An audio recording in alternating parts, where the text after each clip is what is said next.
Hello, this is world record holder Twinkle Acharya. स्वागत है आप सभी लोगों का। अगर आपके पैरों में बहुत ज़्यादा दर्द हो रहा है और आप बहुत ज़्यादा परेशान हैं तो इस वीडियो को आप एंड तक देखें। चलिए तो अब हम वीडियो शुरू करते हैं। पैरों का दर्द एक आम समस्या बन गई है। पहले ये दर्द बुजुर्गों को होता था, लेकिन अब तो जो लोग 20 साल के हैं, 30 साल के हैं, 35 साल के हैं, उनमें भी ये पैरों का दर्द बहुत बढ़ गया है। आपने अक्सर अपने आसपास के लोगों को देखा होगा, उनकी उम्र तो बहुत कम है, 30 साल है, 32 साल है, लेकिन उनके पैर जो है वो बहुत थक जाते हैं। ज्यादा वो चल भी नहीं पाते, कभी कभी तो बहुत दिक्कत बढ़ जाती है और कभी कभी डॉक्टर के पास भी जाना पड़ता है। तो ये सारी समस्याएं क्यों होती है? क्योंकि आजकल हमारी लाइफस्टाइल ही कुछ ऐसी हो गई है। हम कभी भी खाते हैं, कभी भी उठते हैं, कभी भी सोते हैं और बाहर का खाना बहुत ज्यादा खाते हैं। पहले लोग सात्विक भोजन खाते थे, लेकिन अब क्या हो गया है, लोग बाहर का बहुत ज्यादा खाते हैं, इसलिए वो बीमार हो जाते हैं और घुटनों का दर्द, पैरों का दर्द ऐसे ही हो जाता है। तो आज हम लोग योगिक क्रिया करेंगे जो हमारे पैरों के दर्द को ठीक करेगा। तो चलिए अब हम वीडियो को शुरू करते हैं। सबसे पहले तो हम मैट के ऊपर बैठ जाएंगे। आपने आधा घंटा दिन में निकालना है खुद के लिए। अगर आपके घुटनों में बहुत ज्यादा दर्द है, पैरों में बहुत ज्यादा दर्द है, तो आधा घंटा अवश्य निकालें। सबसे पहले तो हम बैठ जाएंगे दंडासन में इस प्रकार से। फिर आपने क्या करना है, अपने पैर को इस प्रकार से मोड़ना है सांस भरते हुए। फिर से आपने अपने पैर को जहां पर से आपने उठाया था वहीं पर रख देना है। फिर से सांस भरेंगे, पैर को उठाएंगे और फिर वहीं पर रख देंगे, जैसे कि आप साइकिल चला रहे हो। इस प्रकार से आपने करना है। सांस भरेंगे, सांस छोड़ते हुए अपने पैर को वापस रख देंगे। ऐसे आपने दोनों पैरों से करना है। 5-5 बार आप शुरुआत में करें, फिर आपने अभ्यास को बढ़ाना है, 10 बार भी आप कर सकते हैं। बैक आपकी बिल्कुल सीधी रहेगी। चलिए अभ्यास करते हैं।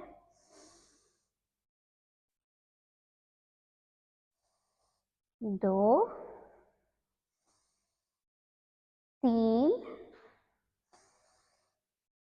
4, 5। अब दूसरा पैर। 1, 2, 3, 4, 5। ऐसे आपने अपने अभ्यास को बढ़ाना भी है। पहले दिन आप 5-5 बार कीजिए, फिर दूसरे दिन आप 10-10 बार कीजिए। अब हम अपने दोनों हाथों को ऐसे पीछे रख देंगे इस प्रकार से और थोड़ा पीछे झुक जाएंगे और अपने दोनों पंजों को, पैरों के पंजों को इस प्रकार से नीचे मोड़ेंगे। देख लीजिए, इस प्रकार से नीचे मोड़ना है और आपने पीछे पीछे सिरकना है इस प्रकार से। पूरा खिंचाव आपके पैर के ऊपर आएगा और फिर वापस आ जाना है। फिर आपने दूसरी बार करना है और फिर वापस आ जाना है। फिर तीसरी बार करेंगे,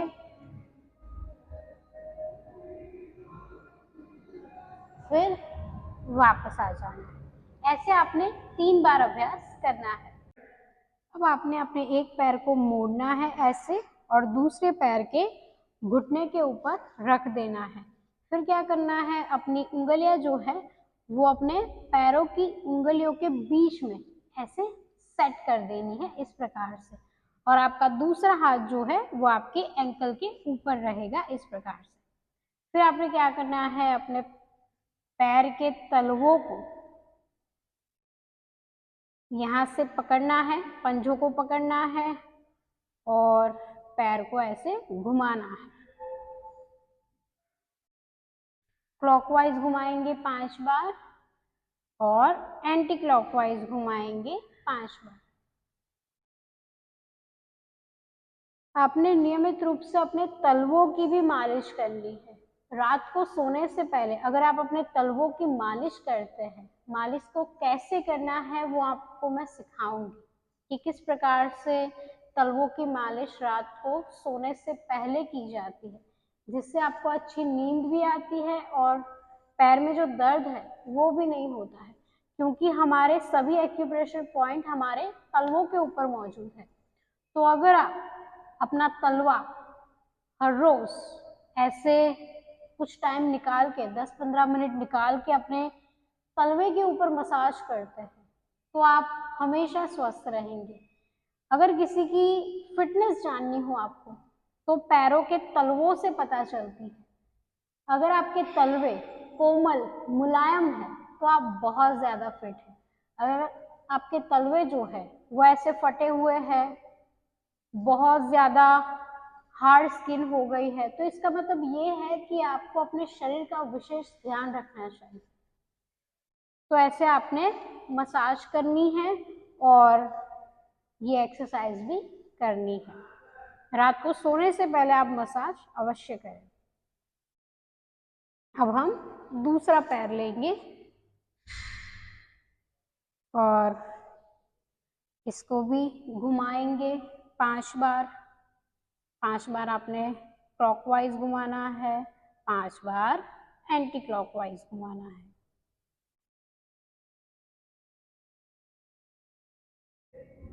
अब आपने क्या करना है, ऐसे मलासन में आ जाना है। इस प्रकार से आप मलासन में आ जाएं। कमर आपकी बिल्कुल सीधी। फिर आपने अपने दोनों हाथों को मैट के ऊपर इस प्रकार से रख लेना है और फिर धीरे से अपने पैरों के पंजों के ऊपर उठने का प्रयास करना है। अगर आप मान लीजिए कि इस प्रकार से आप नहीं बैठ पा रहे हैं तो आप यहाँ पर कुछ रख दीजिए। योगा ब्लॉक्स भी रख सकते हैं या फिर कुछ ऐसी चीज जो बहुत छोटी हो और आप उस पर बैठ पा रहे हो, ऐसी चीज आप रख दीजिए। और ऐसे आपने अपने पंजों पर खड़े रहना है और फिर वापस आ जाना है। फिर से आप अपने पंजों पर खड़े रहे और फिर वापस आ जाए। 1 2 1 2 1 2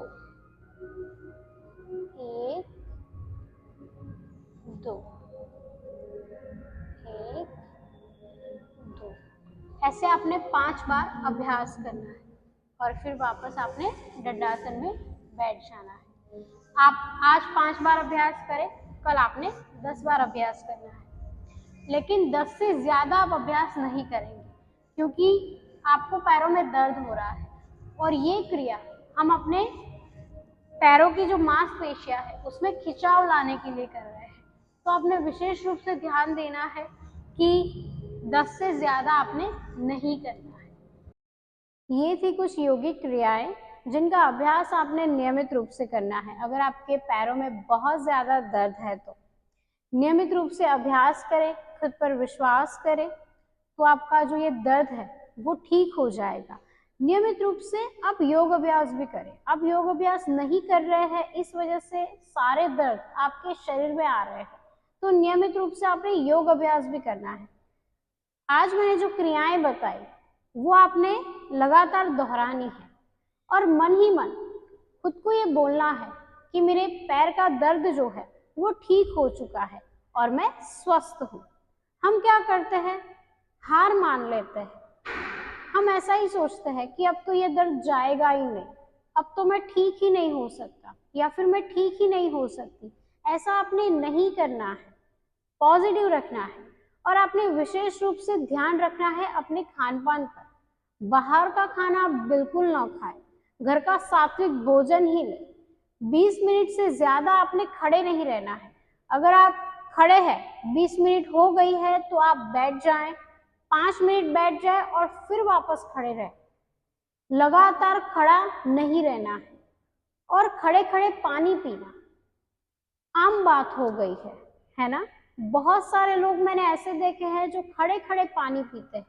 महिलाएं विशेष रूप से जब रसोई घर में खाना बना रही हो तब खड़े खड़े वो पानी पीती है। इससे क्या होता है कि आपके घुटनों का दर्द और भी बढ़ जाता है। तो खड़े खड़े आपने कोई चीज नहीं खानी है, पानी भी नहीं पीना है। आजकल हम शादियों में जाते हैं, बारात में जाते हैं, वहां पर भी ऐसा ही होता है कि हमें खड़े खड़े ही खाना खाना होता है और लोग शौक से खड़े खड़े खाना खाते हैं। तो ये बहुत ही गलत बात है। ये आपके शरीर के लिए बिल्कुल भी ठीक नहीं है। ये जरूर आप ध्यान में रखिए कि जो भोजन आप खड़े खड़े ले रहे हैं, ये भोजन आपके लिए जहर बन जाता है। ये आपके शरीर को बिल्कुल नहीं लगता है। खड़े खड़े पानी पीना भी बिल्कुल नहीं चाहिए आपको। बहुत सारे लोग मैंने ऐसे देखे हैं कि खड़े खड़े ही वो पानी पीते हैं। तो खड़े खड़े बिल्कुल पानी ना पिए। एक जगह पर अगर आप खड़े हैं, थोड़ी देर के लिए बैठ जाए, फिर से वापस खड़े हो जाए। उठने बैठने में जो हमें दिक्कत होती है वो इन्हीं के कारण होती है कि हम खड़े खड़े रहकर पानी पीते हैं, खड़े खड़े रहकर खाना खाते हैं। कभी कभी हम बहुत आलस कर देते हैं और कभी कभी तो हम बिस्तर को छोड़ते भी नहीं। तो इतना भी आपने आलस नहीं रखना है। बहुत सारे लोग मैंने ऐसे देखे हैं जो छुट्टियां मनाने जाते हैं तो आराम ही करते हैं या फिर कोई एक्टिविटी नहीं करते, फिजिकल एक्टिविटी नहीं करते, जिम नहीं जाते, योग अभ्यास नहीं करते। बहुत ज्यादा आलस उनमें रहता है। तो ऐसे लोग भी सचेत हो जाएं। नियमित रूप से आप सूर्य नमस्कार करें, योग अभ्यास करें। आप मुझसे ऑनलाइन योग अभ्यास सीख भी सकते हैं, मैं आपको ज़रूर सिखाऊंगी। तो हमेशा एक्टिव रहे और फिट रहे। आज के लिए इतना ही, मिलते हैं हम अगले वीडियो में। तब तक के लिए धन्यवाद।